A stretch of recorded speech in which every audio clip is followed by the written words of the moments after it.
Hello and welcome to my channel, Share It with Merit. I am Merit.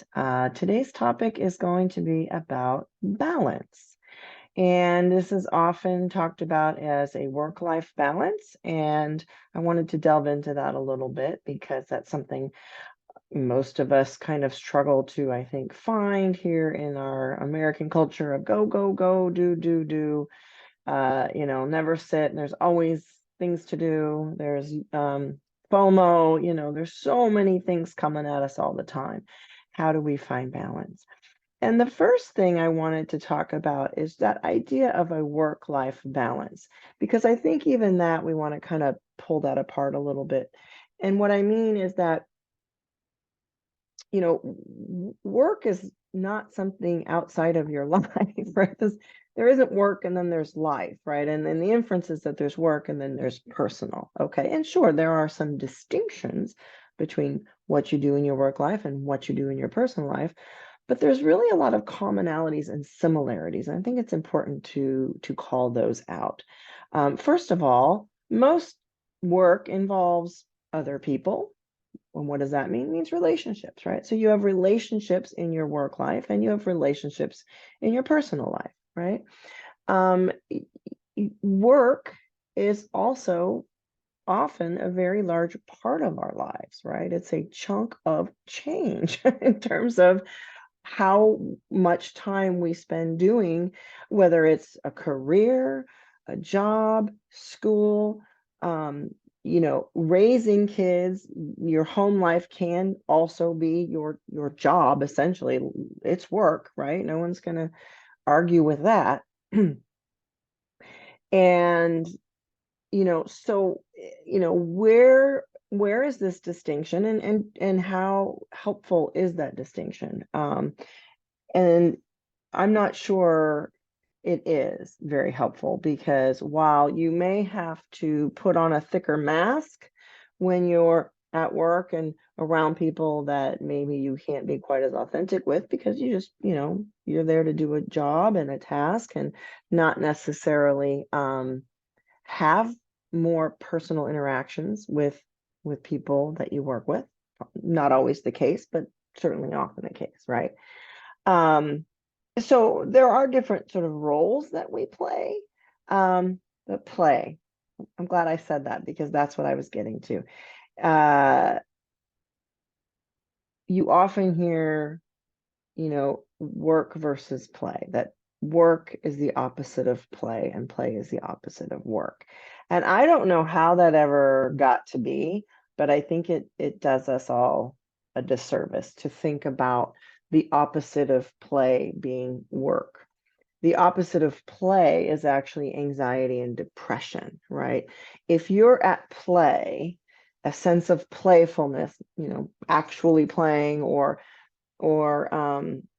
just being in a playful mindset, right?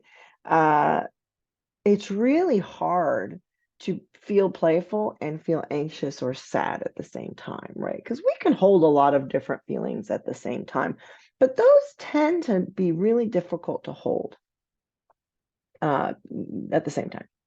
So if we in our minds think that if we're at work, we can't be playing, right? Because of this inherent sort of story we've been told, this narrative that work needs to be hard. And I'll tell you personally, this was a real big one for me. When I initially went to therapy a long time ago, I went for career advice because I was doing something. I'm a recovering accountant, and it was killing my soul. I just had zero interest in it, and I didn't know what else to do, right?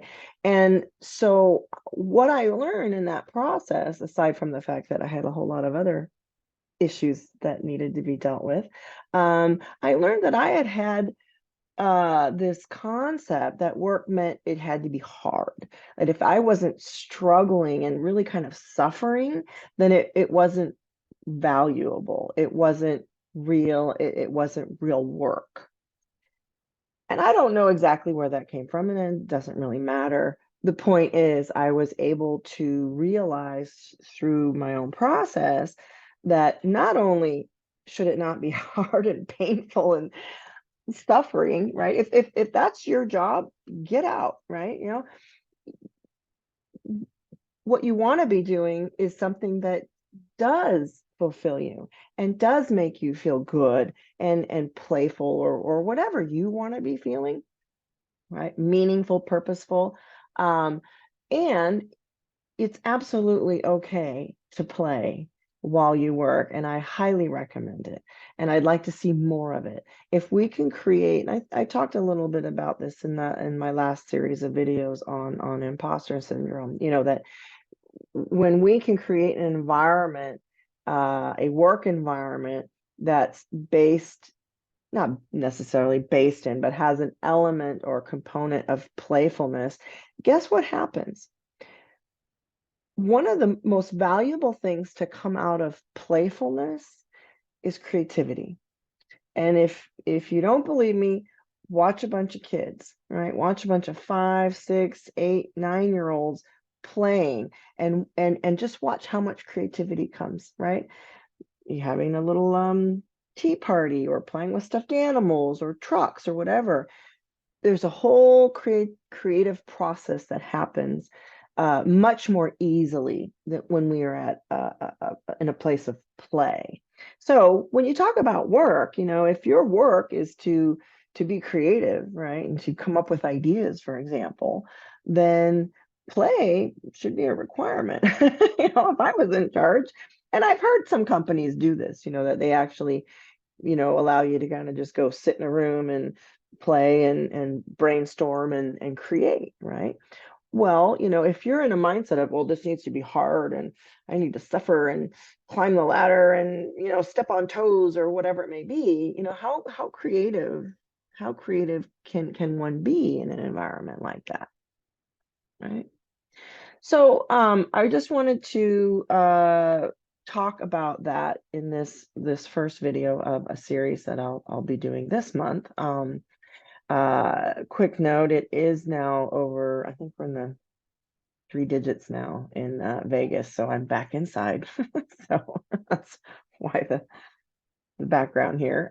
My spring was nice while we had it, but it's over now. So looking forward to a hot summer. And I will see you in the next video. If you'd like more information about me, share it with merit.com. You can download a free recipe for happiness that I offer. That also comes with a companion video walking you through that so that you can create your own recipe for happiness.